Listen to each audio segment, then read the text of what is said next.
Welcome back to another exciting episode of Cyber Defense TV. I'm your host, Gary Malevsky, and I am the publisher of Cyber Defense Magazine. Sitting in the hot seat today is a very special guest. He's the CTO of XTN Cognitive Security. That's xtn-lab.com. One of my favorite folks to talk about the area of fraud prevention. Guido Ronchetti is here today. Guido, welcome back. Hello, Gary. Welcome, everybody. Thank you. So, you guys are a global company, but you started in Italy. And there's something different about how Italians think about this issue of fraud prevention. You were telling me earlier. Tell me, thinking out of the box? Yeah, I think that Italy is famous for one thing at least, apart from food and other stuff. Great food, by the way. Great food. Yeah. It's a very aggressive place for frauds. So in Italy, there is quite an aggressive cyber fraud. So if I'm a bank, and I have a mobile app, and I've got, or maybe even it's on different platforms. It's Android, iPhone, maybe even the Windows Phone, a web experience for Windows and Apple Mac users. And I'm really worried that there's been so much identity theft worldwide, especially in the U.S. too. As Willie Sutton, the famous U.S. bank robber, said, "Why do I rob banks? Because that's where the money is." So the banks are probably the first target for fraud, I would think, to get the most money. Maybe e-commerce second. These identities are in the dark web. They're already stolen. So how can you help a bank who may already have a customer who's been compromised? So we have what we call the Cognitive Security Platform. That is a platform addressing different layers of analysis. Two of these layers are focused on the endpoint, first of all, and on the digital identity of the user. We think that these two things have to work together for different reasons. First of all, that the digital identity of the user is composed of behavior, interacting with the service on one side, and authentication on the other side. I'm thinking about multifactor authentication as a cryptographical element to authenticate yourself. So it's really me because there's some multi-factor auth that you've added to this whole environment. You make it easy. Is this an SDK? Is it a toolkit? How do I plug? If I'm a bank and I want to use your stuff, how do I plug it in? So we deliver our technology in an SDK that have to be integrated inside our client's app. And then we have a server-side component that provide the evaluation part of the flow. And as I was saying, I think that we have a very complete view of what is going on. I mean, part of the authentication goes on inside the mobile device, but you have to guarantee that the security of that device is monitored as well while the authentication takes place. And this is what we do, monitoring the environment and adding the behavioral factor to the usual multi-factor authentication flow. So you're keeping an eye on certain behavioral parameters to ensure that it's really me. Exactly. And so if someone just stole my password, that's not enough anymore if the client, the bank, has integrated your toolkit or SDK into their platform. Exactly. Is it going to speed up or slow down transactions? Is it transparent? How do you deal with scalability? It is absolutely transparent. Our first goal is to minimize the impact on the user experience. I mean, you can use your user password, let's say in a mobile app, maybe to reserve your car, let's say going outside a financial environment. And as far as there is no risk in the device, that will be enough. But let's say you use your device and someone is trying to do the same from your device or from another device using your credentials. This will be an anomaly from a behavioral perspective. And that's where our technology comes in. We will be able to know that there is an anomaly and ask you for an additional challenge.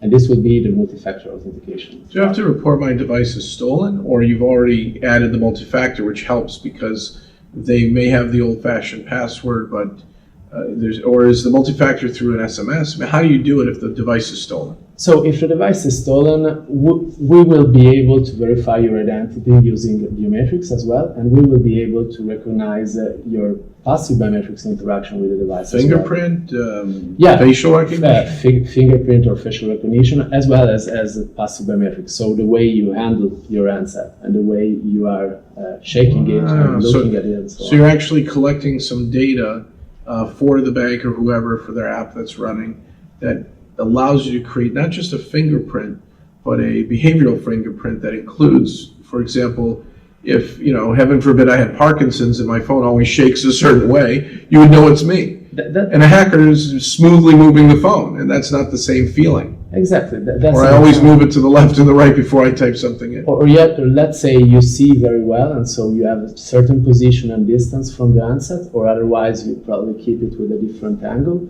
These are all features. It's a small example of what we consider. Do you have a patent on this? Not in the US. No, but you have an international. And so you've invented a way to really know it's me without me having to figure out how to help you. And that's part of our behavioral technology. And what I think it's quite different for the XTN approach is that we know that passive biometrics have problems with false positives because it's statistical view of your identity. So we have added a lot of other behavioral related information as well. So if we take a picture of me and you hold it over the phone, you know it's not me.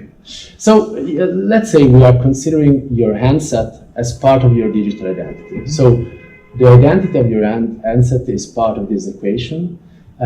Your geolocation, your Wi-Fi output you are connected to is part of this evaluation flow. The chipset has EMEI, other identifiers. Yeah. My cellular carrier. What if someone's on a different carrier trying to pretend they're me? Exactly. So you really collect a lot of data. Yeah, we collect hundreds of parameters, and we use them to minimize false positive and having the better accuracy possible in recognizing anomalies or usual behavior as well. So have you measured the accuracy? Do you have numbers, or you're just thinking, we've done it for a lot of companies who probably don't even want to name their names. They just want to be happy that it's harder to steal identity. Consider XTN is not the classical startup in that sense. So we are in production for many years. So we started our experience in 2008, working with one of the top 20 banks in Europe.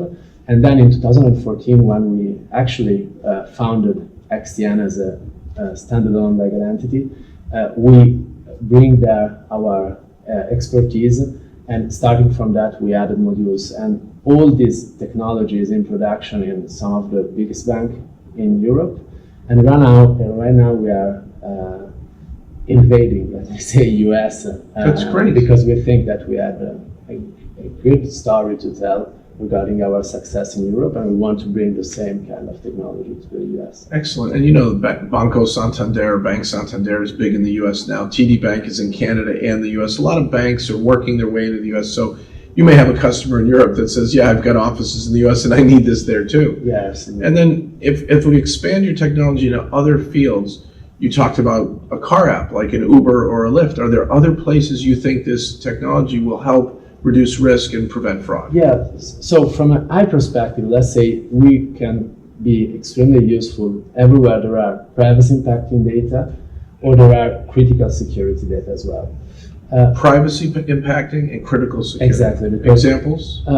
Let's say a medical related app that is providing the medical records. Doctors or patients, Exactly. Pharmaceutical prescriptions. Exactly. Okay. This data have to be protected while they are accessible in an endpoint, for example. And this is part of what we can monitor, guaranteeing that the endpoint is secure while the end user access this data for that. A lot of hotels are starting to offer your mobile phone to be the room key to your room once you've registered. So you just go to your room, and I guess you have to enable NFC or Bluetooth, and which is vulnerable, but they believe it's your identity and it'll open your hotel door. I'm a little nervous about not having an old-fashioned key. How do you feel about that? Yeah, me too. So that's exactly the point. I think that you cannot provide secure digital identity verification, and that's what you do when you try to unlock your door with your phone, without being sure that this multi-purpose device is protected while your digital. So Guido, where are you going with this fraud prevention technology? I mean, it's got to keep expanding, right? Are there other places to take it? Are you offering some new innovative things? Do you have some vision that others haven't really thought about that you're rolling out this year that you want to share with our viewers and listeners? So, as I was previously saying, there are 3 layers of analysis. The first one is focusing on the business content of the transaction. It's something more related to financial environment, let's say, and it's about analyzing what is passing through inside the transaction. Let's say the payee, the amount, the day, or the hour of the day when you perform the transaction. So business transaction. Then you were saying second layer was endpoint? Second layer was endpoint. Where you have this SDK and anyone can plug in. Continuous evaluation. And the third layer is the multi-factor authentication. Okay, multi-factor auth. Exactly, Got it. with adaptivity. So considering the risk related to the endpoint as a trigger to require multi-factor authentication. I see. So it's not always triggered. Exactly. Okay. That's where user experience. Like can if I'm in benefit Brazil right now, which I'm not, you're going to trigger multi-factor auth to say this isn't really It's- Gary's yeah. phone. And then they're not going to get the message because the phone call goes to my phone. And I've proven that it's me. Exactly. That's one method. Is it SMS multi-factor? We Or are do you use using- other methods? We're using push notifications. Push notifications. More secure? Yeah, from one perspective, it's more secure the SMS that have these SIM swap attacks that are going on everywhere. That is Oh, SIM swap attack. So someone could actually fake a lot more. If we're in the same proximity and they knew me, maybe I'm a big executive at a bank, you're going to protect against this new kind of exploit of spoofing my identity or the MAC address of my phone. We are not relying on SIM for that reason. That's fantastic. And on the other side, it's lots better for the user experience because usually on mobile apps you are used to receive push notifications. And you have to go back and forth. Exactly. You lose context. Oh no, it's 8 characters and I can only think at 3 at a time. And so 2 minutes later, you're back in your app. Exactly. Okay. And we can use a data channel to communicate as well. So no code to be inserted. And this is why we are unphishable in that sense. So the end user don't Smishable too. unphishable. Yeah. Well, have you heard of smish? SMS phishing? I just learned it. We've got smishing, phishing, voicemail phishing, SMS phishing.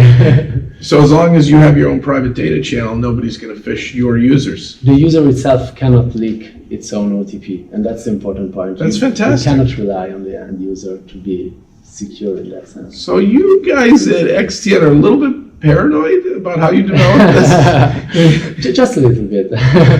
And so what we are looking at is continuous identity validation during the interaction with the server side. So one of the features we have already released and we are promoting is the ability to have continuous ID going on each interaction between the mobile app and the server component as a second factor authentication. So if your app is not the right one, will not be able to authenticate itself with your backend with a second factor going on under the hood. That's fantastic. So you're, again, better that you be paranoid for me so I don't have to worry and I can relax and do my banking or hop in my car and get into my hotel room and not worry that someone else has spoofed me. Exactly. No Fantastic. user experience impact. No user experience impact.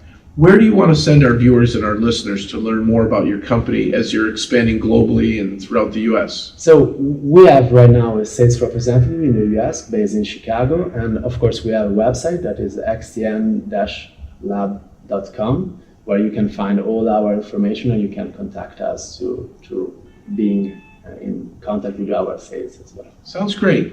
So Guido, this has been a wonderful hot seat interview, and I'm going to tell our viewers, check out xtn-lab.com. If you want to get one step ahead of the threat in fraud prevention, it doesn't matter what industry you're in anymore because of, the Internet of Things, our smartphones, we're all trying to use our devices to communicate. It's got to go through some fraud prevention method, some new way of authenticating users, and these guys have figured out the best way to do it. Check them out and then come back next time for another exciting episode of Cyber Defense TV. Thank you.